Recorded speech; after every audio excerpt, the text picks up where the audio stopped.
Hopefully everybody can hear me. Noelle, can you hear me? Okay.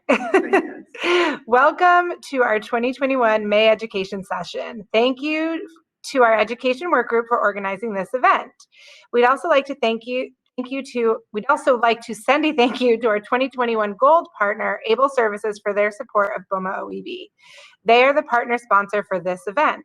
Principal members, be sure to stay for the whole event. Our partner sponsor, Able Services, has 3 $100 Visa gift cards that we'll give out at 1:15. So make sure you stay on for that. Thank you in advance to our 2021 partners.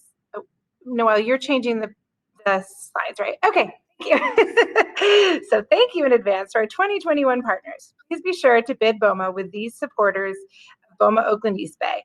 If you haven't signed up yet, there's still time.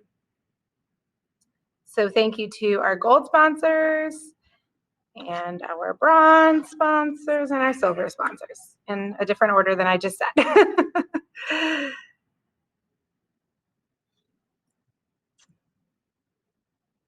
Okay, we have a few events coming your way, including a new music bingo event on 5/26. So make sure you mark your calendars for that.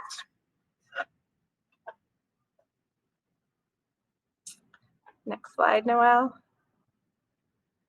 So get your groove on and show your music knowledge. We're bringing in Get It Gals to lead the fun. Their interactive style will get you dancing in your chair as you identify songs for Musingo. Grab your favorite happy hour refreshments, pump up the volume, and win some prizes. The event will begin with Musingo and will end with time to connect and engage. Sign up today, complimentary for members. CRE Tech Trends. Join us as we hear from 2 prominent tech companies in the CRE world, Yardi and VTS. We will be learning more about each company's platform along with their outlook on trends in the commercial real estate world. All right, BOMA International. So late last week, Massachusetts updated their event reentry guidelines. These new guidelines are requiring the BOMA International Conference to be moved from October 6th to the 9th. We'll share more info as we get it. So it will not be next month, it will now be in October.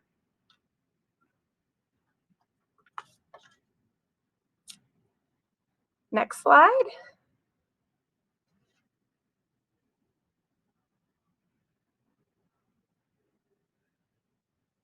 Noelle, next slide.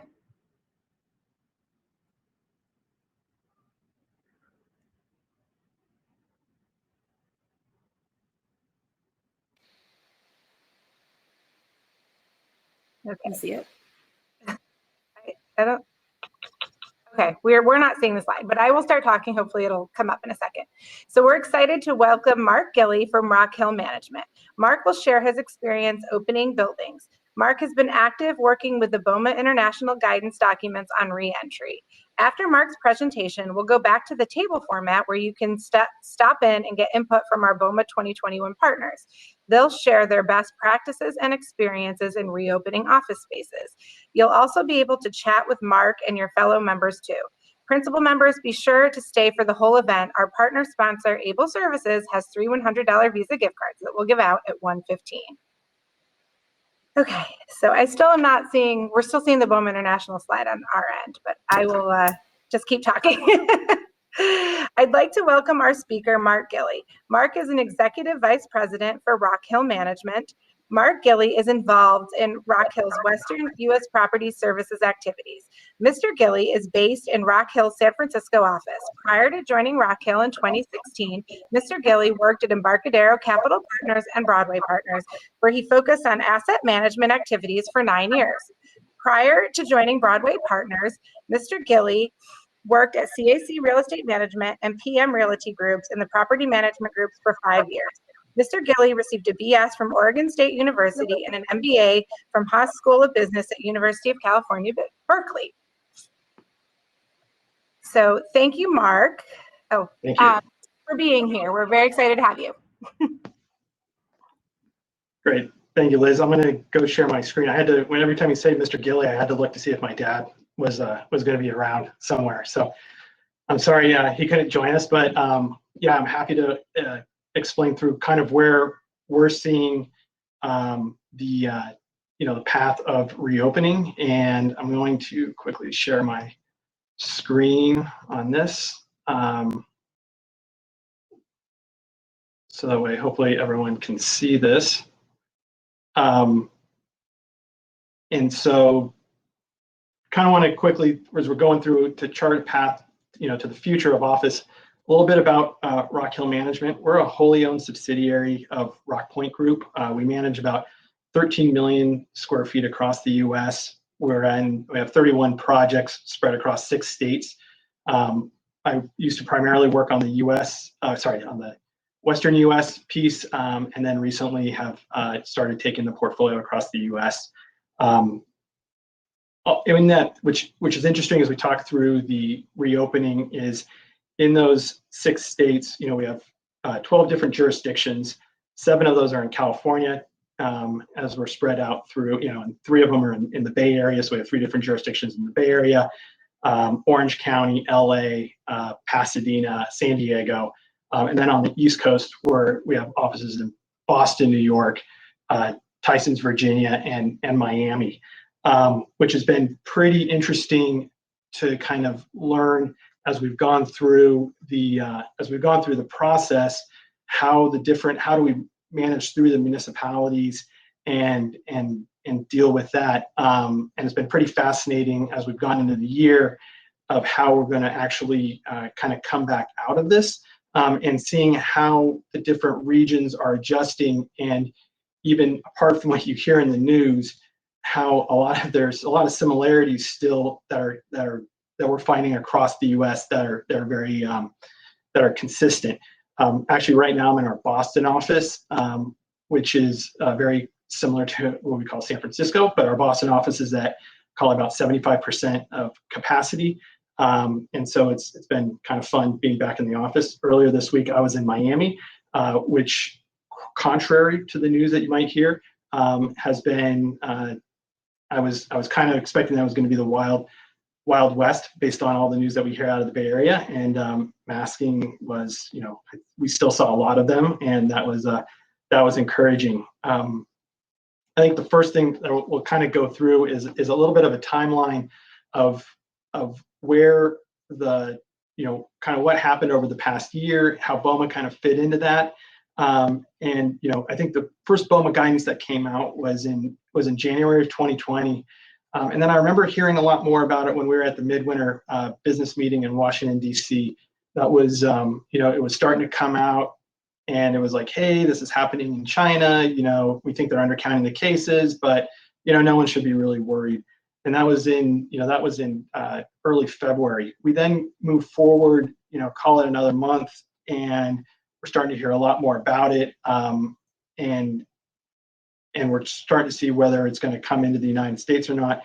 On March 16th is when San Francisco decided to shut down. And we were kind of on the forefront a little bit, because California then went through, being in the Bay Area, we kind of figured out what the lockdown actually looked like before we went into going to see, we had the statewide lockdown, which was about Thursday, as we saw Gavin Newsom and the Los Angeles mayor try to vie to see who could lock down their city first, which was pretty interesting on the political side, and kind of, I think, foretelling of how, while we all were focused on stopping the pandemic, this was going to get political in the future. We then, as what we learned in California on the lockdowns, was then kind of broadcast out across. We then saw it on our East Coast assets as they started lockdown, and then you have the horrible kind of incidents that were happening in New York, and how that was going to react to it, and then when we were locked down even down in Miami. I think as we've so as BOMA came together and they started they came together when San Francisco locked down, to kind of put together guidance. That was in March 2020. Everyone assumed, and I remember we're optimistic that, we're going to be out of this, and it's going to be a couple of weeks and then we'll be out of it. I think as it was probably not really until September that we all realized that, like, hey, we're probably not going to be out of this for a while. When that kind of that I don't know if defeatism settled in, but it was one of these where, for the first couple months, we were on calls, probably a couple times a week, tracking, what do you do when you have a COVID case? How do you, what's the cleaning? What are the municipalities doing? What's our best practice? How do we deal with tenants? And especially, I think we kind of went into this mode of, hey, everything's going to open up soon, and this is kind of just a short-term thing, and then we're going to ramp back up. I know that when we did this, it was we were trying to be thoughtful about it, but I guarantee that no one thought it was going to be this long. That being said, we've had kind of a year's experience, and as we've seen some regional variations and recommendations that BOMA adopted when they kind of went through this, this 3.0 piece. But it's effective on what we're seeing kind of out in the market as cities kind of open up. I think the other piece that we're going to learn from it is really got to think through our lessons learned going forward for 2021 and 22. As we're seeing in other parts of the country, we could see, what we think are localized outbreaks. And as what we're hearing is that this might be kind of endemic issue, like the flu, but a little bit, probably, definitely a little bit scarier than the flu. And how are we going to address it? And, so that's where, BOMA kind of looked and said, hey, we have to put together these best practices. And a lot of what this is really just kind of thought patterns of, hey, we need to plan. You always need to plan, because this is definitely, no one had this in their, if somebody did have this in their plan book, then great. But I never thought about doing this, and other people that we polled and we talked to did it. And I think the other piece that's very important is we're learning to kind of collaborate among building owners and managers to see, everyone wants to do the right thing, but no one really knows what the right thing really is. And that's been, so we've been leaning on, at least in San Francisco, what are other property owners doing, and what are they seeing? So that's been super helpful. So I think the first thing is you want to update your reentry plan and stay prepared. I think that's going to be very important now, as everyone had their reentry plan, their kind of that initial piece in the first couple months. We all had the plan. We already knew what we were going to do.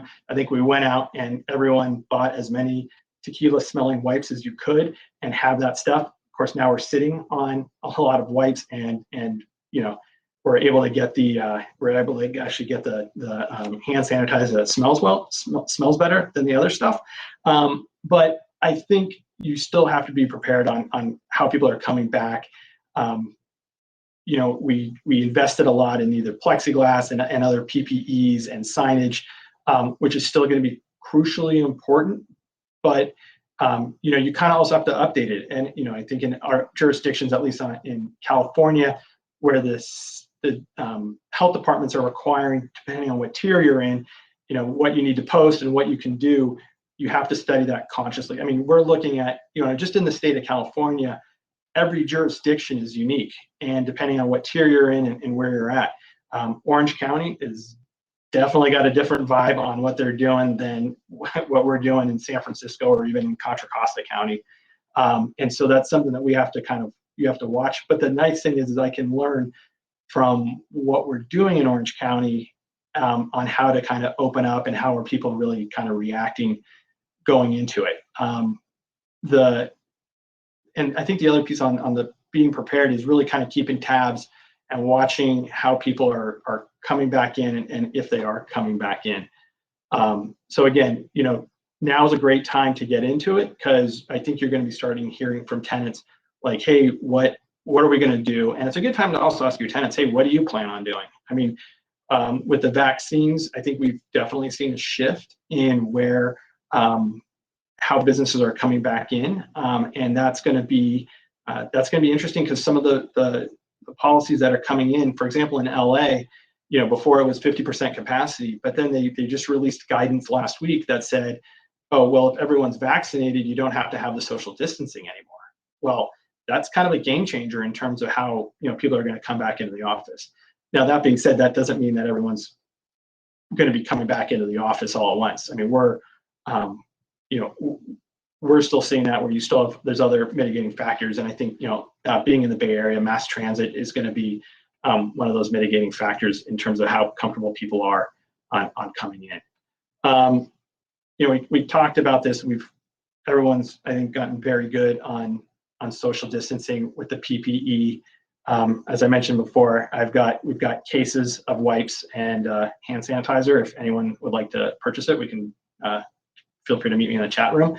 But the other pieces is trying to follow between the CDC, the state, and then, depending on, BOMA, Oakland, East Bay, you have Contra Costa, Solano, and Alameda County, who are all in different, tiers, and their guidelines can be differing depending on what it comes in. So really, what are the different guidelines? And we're lucky enough that we have a team on one of our in-house legal counsel, and her job is to, as much as she loves this, is to follow the guidelines and keep us up to date to make sure we're posting the different notices, and are we notifying tenants when we have if you have COVID cases, and what are the different things that you have to do, because that's changed as well, and I think that's constantly evolving, which is pretty interesting. I mean, for the first couple months in San Francisco, it seemed like we were changing the department health notices on a weekly basis. It was, they would change it, and then they give you, they would change it one day, and then all of a sudden they expected everything to be posted the next day. And I think that we saw the same thing in our other jurisdictions. So you definitely had to be nimble and kind of adjust, and you had to deal with you had to try and also educate the the health department in terms of what offices are and what are some of the issues that we have kind of going in there. I think the big issue I remember dealing with this is the safe use of elevators. I mean, that's for most of our projects. I mean, this is like the linchpin of how we're going to get people in and out of the buildings.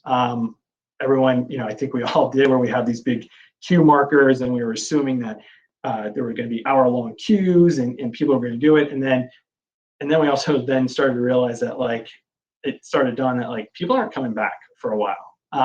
And then it kind of, where we started to see when they did come back, people are pretty self-regulating on the elevators. And I think that's probably what we're going to continue to see, and that's what we've seen. Even, it's pretty fascinating we've been keeping track on a daily basis of what the actual occupancy is in all our different markets, and kind of running that case by case, where we're seeing, like Boston, we're at 9% average occupancy.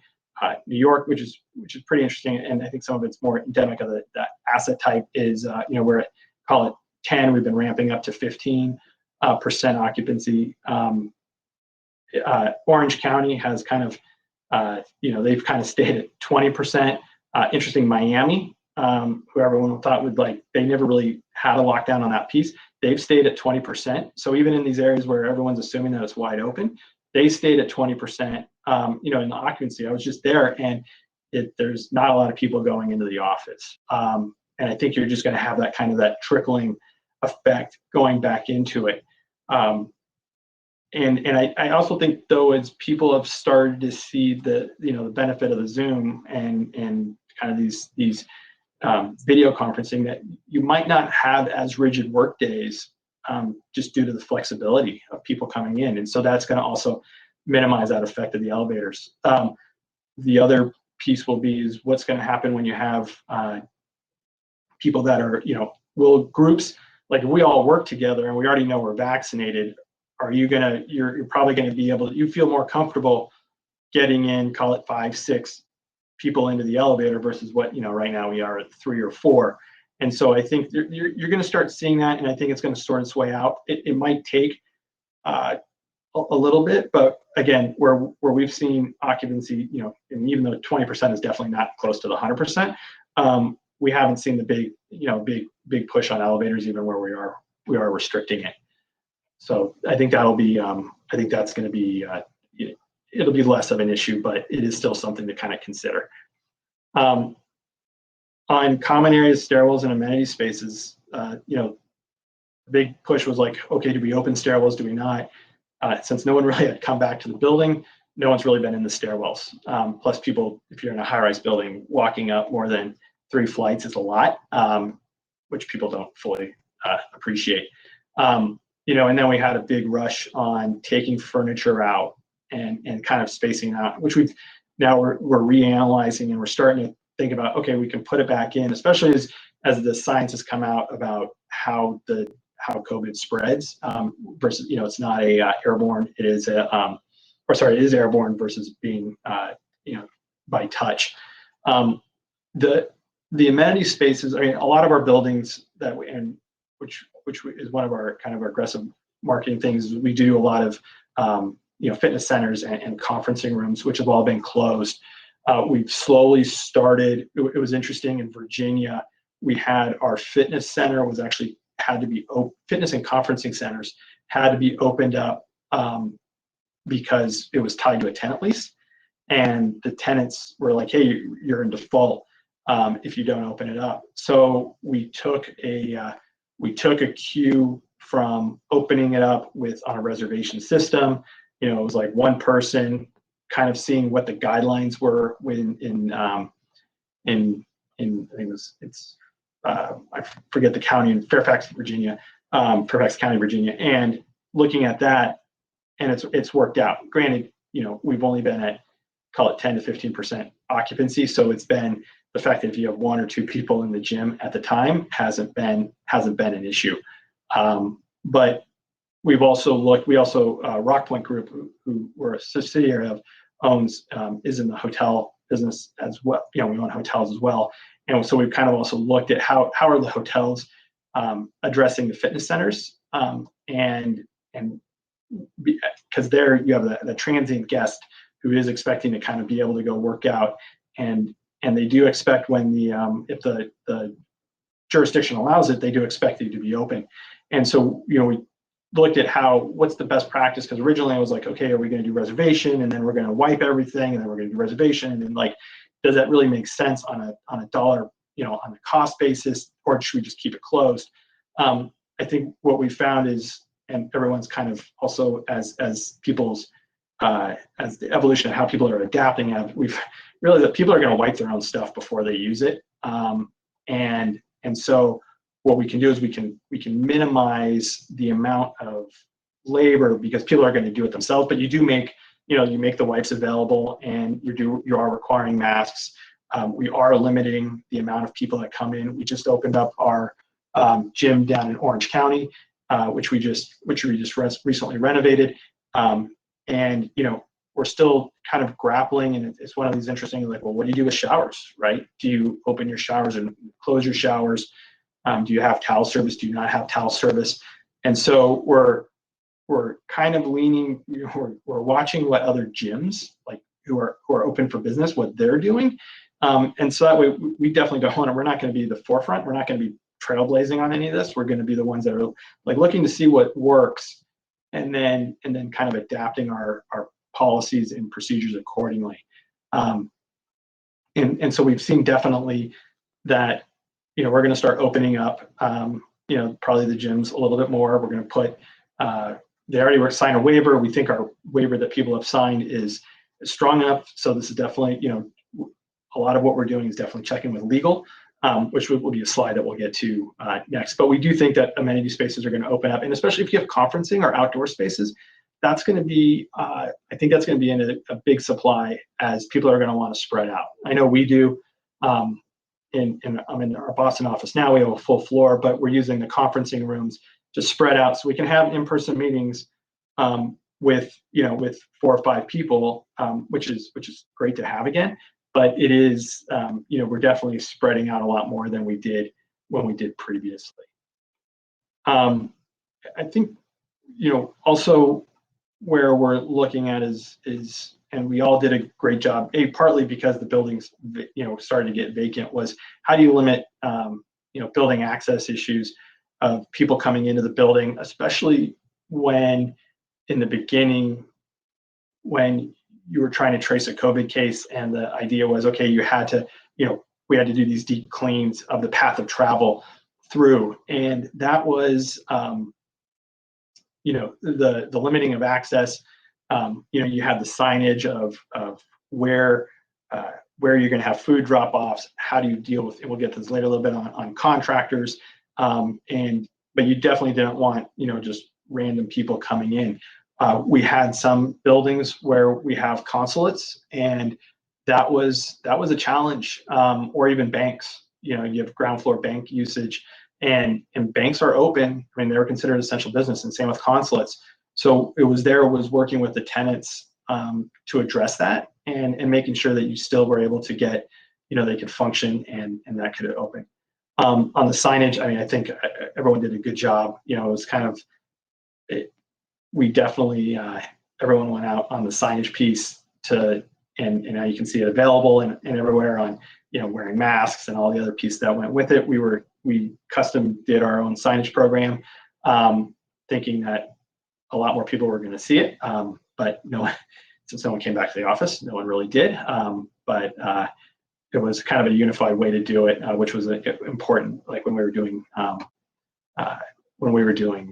tours, as people started to tour the space again. And parking will be interesting to come as where we haven't really seen. People haven't been reluctant to turn over cars to valets, which is pretty, which I always kind of thought was fascinating. We thought that was going to be an issue, but apparently people can get used to it. And our valet, I mean, part of that is also trying to protect your valet from exposure. I think though parking will become a bigger issue as people start to come back, and there is this resistance to taking mass transit. My wife is she runs HR and workplace for a large, or for a mobile gaming company. And one of the biggest issues, and they're in downtown San Francisco, South Market, one of the biggest issues that they have from when they're doing their kind of employee engagement surveys are, hey, they're afraid to take BART or Muni into the space. And I think that will be, you're going to see some parking pressure, which is probably less of an issue out in some of our suburban markets, but it will be an issue, I think, in our urban markets. But I think that will change once our as the traffic has already gotten pretty bad in the Bay Area.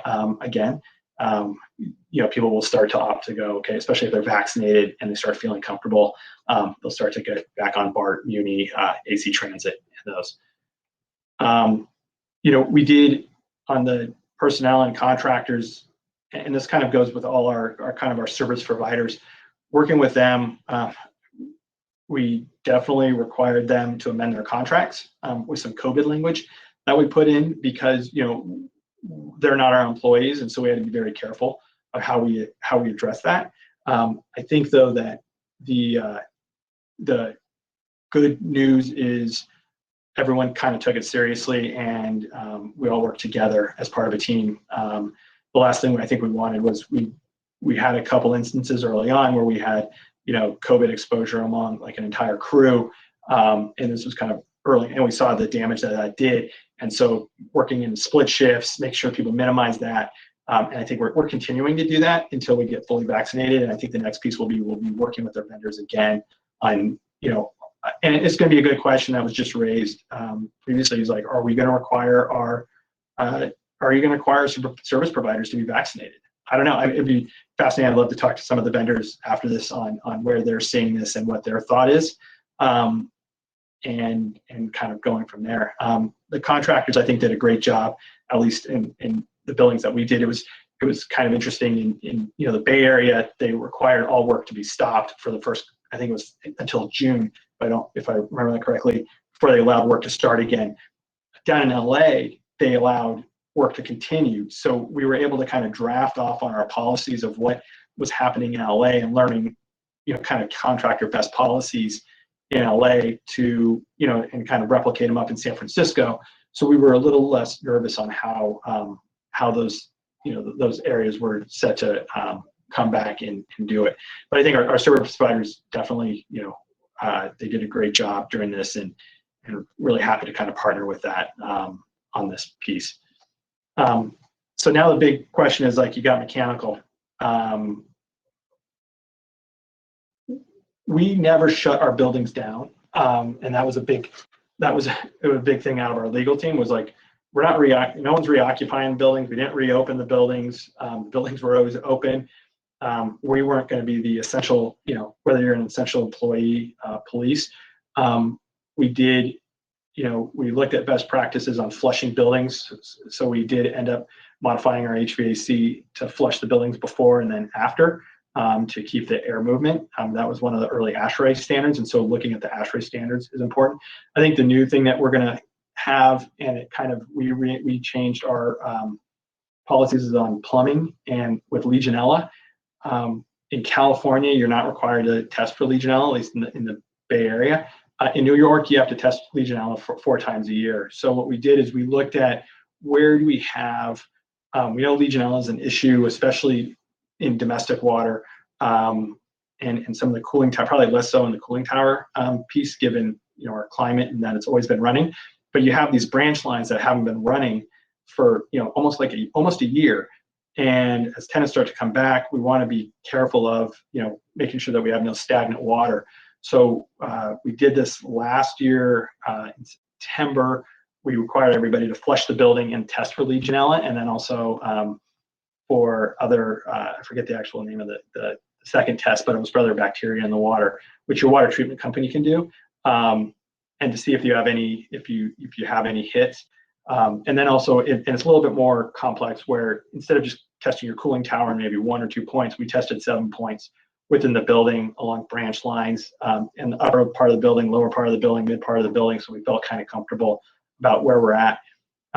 We've now instituted where we're going to be doing that semi-annually, just kind of going, because we think it's best practice, and also documenting, hey, we've been taking this, making sure the water's been going through. But I think this is something that you're definitely going to want to do, and highly recommend it going forward. The October is always Fire Preparedness Month, at least it is in our San Francisco assets. And we had questions this year of, oh, hey, should we do this, fire drills? We talked to the fire department. I know BOMA San Francisco reached out to the San Francisco Fire Department, and it was like, yeah, you guys have to do your fire drills. And so we did the floor warden training virtually. We did evacuation drills. They went a lot faster when you only have 8% of your building there. But the interesting part was, how do you handle like receiving floors and some of those other pieces, which is less important when you're 8%, but what's going to happen as the tenants, as you get bigger. And I think we probably, is something that we're going to have to relook at to do that, because forcing everyone together in the stairwell, and then also getting into a pretty close area, especially when you're on a relocation, that's going to change, just given that you do have to provide distance. But it is important, because just because of COVID doesn't mean there's not going to be a fire or other natural disaster going through. I mean, I also want to point out, especially in Northern California, and we have, I guess, California in general, where I think we're going to end up seeing, we're going to have greater increase of smoke from wildfires, which we've had for the last couple of years. Luckily, I think the one that we had in last August, if there was any positiveness around it, was the fact that the buildings weren't open, so we didn't have to worry as much on, okay, do we flush? Are you flushing for outside air, but then you're bringing in smoke, right? So how do you do that balance between the smoke smell, and then also the keeping airflow for COVID? I think the one thing that we did is we started investing in charcoal filters, so we can at least filter out the smoke smell, which will allow us to keep a little bit more outside air coming in. I think they're good for about a year or a season, and then you change them. But we found them to be very beneficial on that. The other piece is communication with tenants. Now they're going to be coming back to us before a lot of times when we were doing these communications previously, they're like, hey, I have no idea what I'm doing. And you're like, and And so even though we tried to press for details, they didn't have details. Now I think they're starting to get details, and because of that, you're going to start getting feedback from them. So it's good to make sure that we're talking with them, via emails, letters, posted announcements. The documentation piece is also important, just on the legal side. And that gets to like risk management.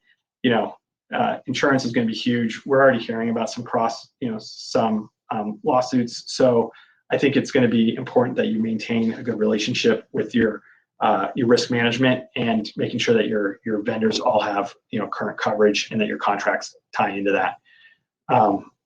And I probably always a legal consideration.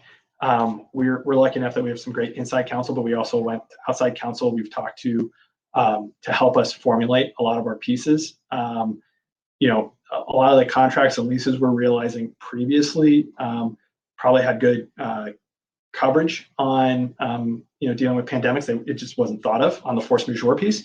But I think that you're going to see that change going forward, and so you're going to need to kind of probably draft accordingly. When we had a couple of commencement date memos, it's like, how do you draft around the start date based on when the tenant can occupy the space, and how that goes. So that's something to kind of think about as we kind of move forward, and it's definitely going to be on people's minds. And so it's we're going to have to take a look at that again. And I think that the two things is, again, time to update your reentry plan and stay prepared. As I think we're going to start rapidly seeing it. I frankly don't think that. I think everything that we're seeing, we're going to see kind of like a gradual uptick through June. It's going to plateau through the summer, and then as soon as schools get back in session, and they're actually in session, we're going to see a big ramp up in September. That's where I feel it going. But also, hey, you fail the plan, and you might as well plan to fail. So not thinking about this and all the different weird permutations, and I think the BOMA, getting back to work 3.0 is a great way. If you don't have a lot of the resources, you're in a smaller shop, or even in a larger shop like we did, is to kind of go through it and ask the questions. So that way it starts getting the gears thinking. And thank you for everyone for attending, and look forward to connecting after. Thank you, Mark. We really appreciate that. That was a lot of really great information. I know I was taking notes. We are now ready to go back to table mode. So please be sure to visit our partners and our speaker, and you can ask some questions at their tables. Principals, be sure to stay for the door prizes at 1:15. Noelle, I think it goes back to you now.